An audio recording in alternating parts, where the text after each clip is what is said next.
പ്രിയപ്പെട്ടവരെ, ഉക്രൈനിൽ ചരക്ക് കപ്പലിന് നേരെയുണ്ടായ റഷ്യൻ ആക്രമണത്തിൽ കാസർഗോഡ് വെള്ളരിക്കുണ്ട് സ്വദേശിയായ അഖിൽ ജോയൻ കൊല്ലപ്പെട്ടുവെന്ന വാർത്ത ഞെട്ടലോടെയാണ് നാട് കേട്ടത്.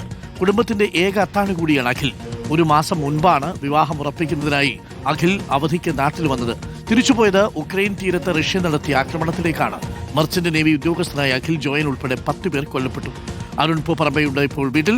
അരുൺ, വീട് കല്യാണത്തിനൊരുങ്ങുന്ന വീടായിരുന്നു. ഇപ്പോൾ അഖിലിന്റെ സംസ്കാര ചടങ്ങിന് ഒരുങ്ങുകയാണ്.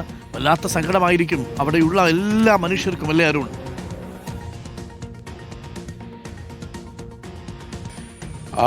തീർച്ചയായും അരുൺകുമാർ, ഞാനിപ്പോൾ ഉള്ളത് അഖിൽ ജോയൻ്റെ കാസർഗോഡ് വെള്ളരിക്കുണ്ടിലുള്ള വീട്ടിലാണ്. ഇന്നലെയാണ് ഔദ്യോഗികമായി അഖിൽ കൊല്ലപ്പെട്ടു എന്ന വിവരം ബന്ധുക്കളെ അറിയിച്ചത്. വലിയ നടുക്കത്തിലും ഞെട്ടലിലുമാണ് കുടുംബമുള്ളത്. ഇപ്പോൾ അടുത്ത ബന്ധുക്കളും അതോടൊപ്പം തന്നെ നാട്ടുകാരും ഉൾപ്പെടെയുള്ളവർ ഇങ്ങോട്ട് എത്തുകയാണ്. വലിയ ഞെട്ടലാണ് ഈ നാടിനും ഈ ഗ്രാമത്തിനും ഉണ്ടാക്കിയിട്ടുള്ളത്. ഒരു മാസം മുമ്പാണ് അഖിൽ ഇവിടെ എത്തിയത്. നാട്ടിൽ എത്തി വിവാഹമൊക്കെ ഉറപ്പിച്ചാണ് പിന്നീട് ഈ അവധി കഴിഞ്ഞ് തിരിച്ച് പോയത്. അതിനുശേഷം ഇത്തരത്തിലൊരു മരണ വാർത്തയാണ് എന്തായാലും തേടിയെത്തിയത്. എന്തായാലും അഖിലിൻ്റെ ബന്ധുക്കളൊക്കെ ഇവിടെ ഉണ്ട്. അഖിലിൻ്റെ പിതാവ് നമ്മോടൊപ്പം ചേരുകയാണ്. എപ്പോഴാണ് നിങ്ങൾക്ക് വിവരം കിട്ടിയത്? ഇന്നലെ രാവിലെ ഒരു 9 മണിയോട് കൂടിയിട്ടാണ് കമ്പനിയിൽ നിന്നുള്ള അറിയിപ്പ് എനിക്ക് കിട്ടുന്നത്. എന്നെ കോൾ ചെയ്യുകയായിരുന്നു ചെയ്ത്. അഖിലിൻ്റെ ഷിപ്പിന് റഷ്യയുടെ മിസൈൽ ആക്രമിച്ചു. അഖിൽ മിസ്സിംഗ് ആണെന്ന് മാത്രമേ എനിക്ക് വിവരം ഉണ്ടായിരുന്നുള്ളൂ. അതിനുശേഷം ഞാൻ അങ്ങോട്ട് ബന്ധപ്പെടുകയും അവർക്ക് പ്രത്യേകിച്ച് വേറെ ഒരു ഇൻഫർമേഷനും ബോംബെയിലുള്ള കമ്പനിക്ക് കിട്ടാത്തതുകൊണ്ട് കിട്ടുന്ന മുറയ്ക്ക് അവർ എനിക്ക് ഇൻഫർമേഷൻ തരാമെന്നുള്ളതായിരുന്നു അവർ പറഞ്ഞിരുന്നത്. അതിൽ പ്രകാരം ഞങ്ങൾ ഉച്ചവരെ വെയിറ്റ് ചെയ്യും. ഉച്ചയ്ക്ക് ഞാൻ വീണ്ടും വിളിച്ചപ്പോൾ പറയുണ്ടായി അതിൽ ഈ ആക്രമണിക്കപ്പെട്ട ഷിപ്പിൽ 2 ബോഡി ഐഡൻറ്റിഫൈ ചെയ്തതിൽ ഒന്ന് അഖിലിൻ്റെയാണെന്ന് പറയുകയും ഇതിൻ്റെ അടിസ്ഥാനത്തിൽ ഞങ്ങൾ